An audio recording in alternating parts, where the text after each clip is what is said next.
भीड़ आया है, मतलब एकदम हाउसफुल हो गए हैं, फिल्म जोरदार।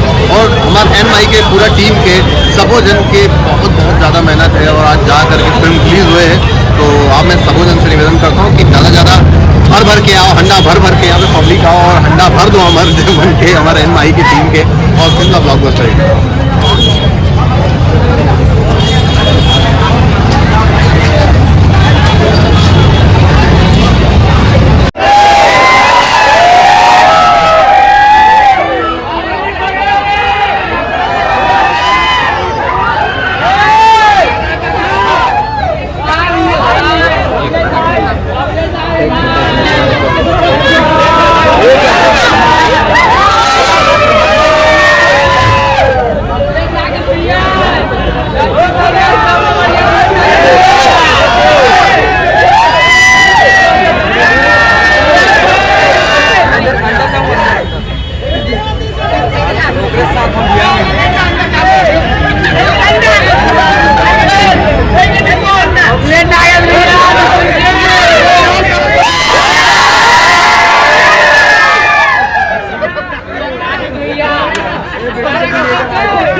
रेपर फार रेपर रेपर